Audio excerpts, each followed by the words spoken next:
केजरीवाल पर एक्शन को लेकर बीजेपी पर बरसे कांग्रेस नेता अधीर रंजन चौधरी। कहा, यह तानाशाही का नया नजारा है, आजादी के बाद ये कभी नहीं हुआ। ईडी ने रिमांड कॉपी में आम आदमी पार्टी पर उठाए सवाल। लिखा, आप पार्टी ने कंपनी की तरह किया है बिजनेस, पैसों के लिए शराब नीति में बदलाव किया। अरविंद केजरीवाल की पत्नी सुनीता केजरीवाल ने सोशल मीडिया पर पोस्ट कर बीजेपी पर बोला हमला। लिखा, 3 बार के चुने हुए सीएम की गिरफ्तारी, जनता के साथ धोखा, सत्ता के अहंकार में चूर होकर मोदी जी ने कराया है गिरफ्तार। केजरीवाल पर एक्शन को लेकर चुनाव आयोग से मिले इंडी गठबंधन के नेता। केजरीवाल के वकील अभिषेक मनु सिंघवी भी मौजूद रहे। रिमांड को लेकर सुनवाई के दौरान ईडी ने कोर्ट में जानकारी दी। कहा, ईडी कई मोबाइल फोन और इलेक्ट्रॉनिक सबूत मिटाए गए हैं, तो वहीं मनी ट्रेल रिकवरी करनी है। जांच कई परतों को लेकर करनी है पूछताछ। ईडी ने केजरीवाल को बताया घोटाले का सरगना। कहा, 100 करोड़ की मिली रिश्वत, 600 करोड़ से ज्यादा का मुनाफा हुआ। राउजवनी कोर्ट में केजरीवाल के वकील अभिषेक मनु सिंघवी ने ईडी के एक्शन पर ही उठाए सवाल। कहा, सिर्फ बयानों पर आधारित केस, छापेमारी में कुछ नहीं मिला। पार्टी के मुखिया को रिमांड पर भेजे जाने से आप कार्यकर्ताओं का हल्ला बोल। 26 मार्च को पीएम आवास के घेराव का ऐलान। आज दिल्ली में इंदिरा गांधी मेमोरियल पर प्रदर्शन किया। अरविंद केजरीवाल के घर के बाहर जुटी आप विधायक और पार्षद, पुलिस से हुई नोकझोंक। शैली ओबराय बोली, सीएम के परिवार से मिलने नहीं दे रही है पुलिस। हरियाणा के कुरुक्षेत्र में भी आप कार्यकर्ताओं ने जोरदार प्रदर्शन किया। दिल्ली के सीएम केजरीवाल पर एक्शन को लेकर विरोध जताया। अरविंद केजरीवाल के खिलाफ दिल्ली हाई कोर्ट में जनहित याचिका। केजरीवाल को दिल्ली सीएम के पद से हटाने की मांग। जनहित याचिका लगाने वाले याचिकाकर्ता का तर्क। कहा, सीएम केजरीवाल ने गोपनीयता की शपथ ली है, जेल में फाइल मांगने से गोपनीयता भंग होने का खतरा है। अरविंद केजरीवाल की गिरफ्तारी पर अखिलेश यादव का बयान। बोले, झूठे मुकदमे में लगाकर विपक्ष के नेताओं को फंसा रही है बीजेपी। केजरीवाल पर एक्शन को लेकर बीजेपी पर बरसी महबूबा मुफ्ती। कहा, जो बीजेपी में नहीं जाता वो जेल जाता है। मनोज तिवारी का आम आदमी पार्टी पर हमला। केजरीवाल ने दिल्ली को लूटा, जेल से सरकार नहीं, गैंग चलते हैं। आपने दिल्ली को 10 साल पीछे किया है। अरे भाई अरविंद केजरीवाल, जेल से गैंग चलाया जाता है, सरकार नहीं। तुम गैंग चलाने की तैयारी कर रहे हो। सचिन पायलट ने भी ईडी के एक्शन पर उठाए सवाल। कहा, चुनाव से ठीक पहले किसी भी सीएम पर ऐसा एक्शन गलत परंपरा। आप पार्षद सिम्मी यादव ने भी बीजेपी का घेराव किया। कहा, चुनाव के चलते ये सब हो रहा है और बीजेपी डरी हुई है।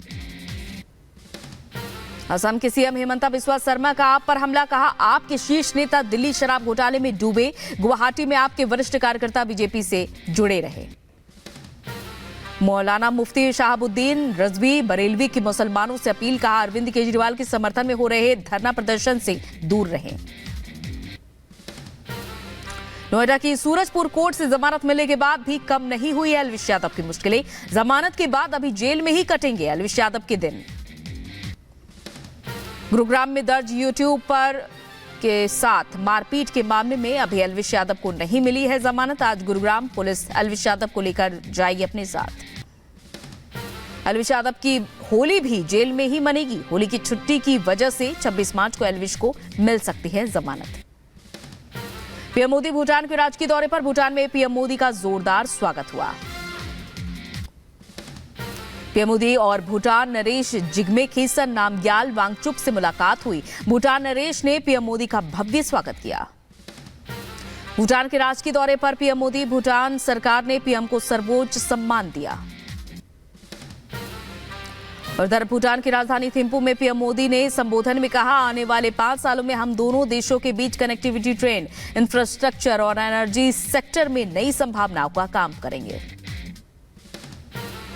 आने वाले 5 वर्षों में हम भारत भूटान के बीच कनेक्टिविटी, इंफ्रास्ट्रक्चर, ट्रेड और एनर्जी सेक्टर में नई संभावनाओं पर काम करेंगे।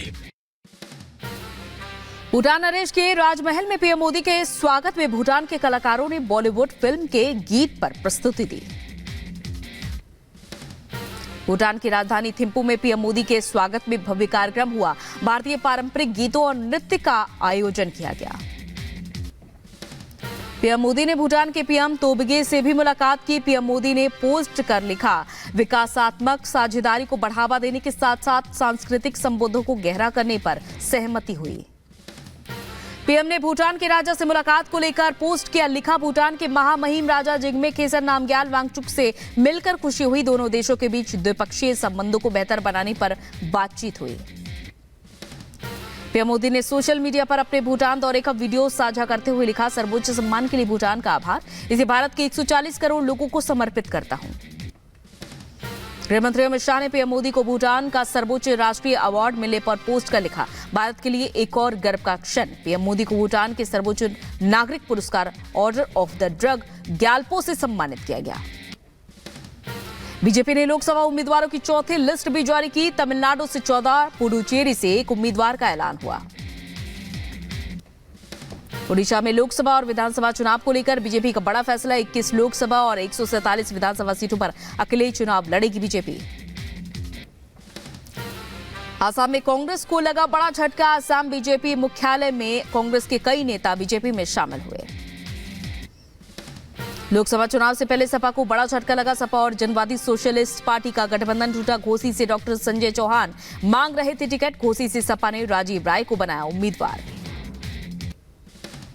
यूसीसी पर बोले उत्तराखंड के सीएम धामी, उत्तराखंड पहला राज्य बना। समान नागरिक संहिता का जल्द ही कानून उत्तराखंड में लागू हो जाएगा।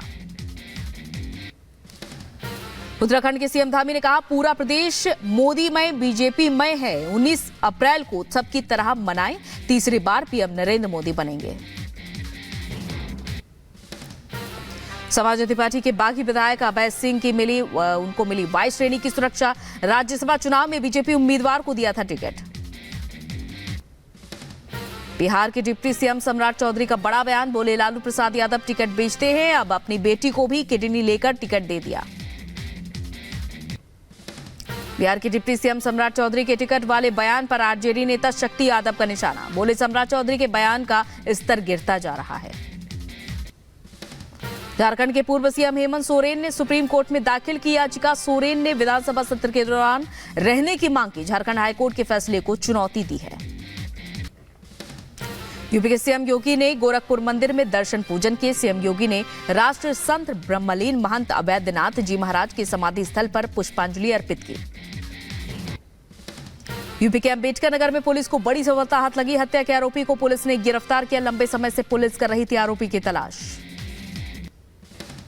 यूपी के फिरोजाबाद में अचानक हार्ट अटैक आने से एक युवक की मौत। हार्ट अटैक की घटना सीसीटीवी में कैद हुई।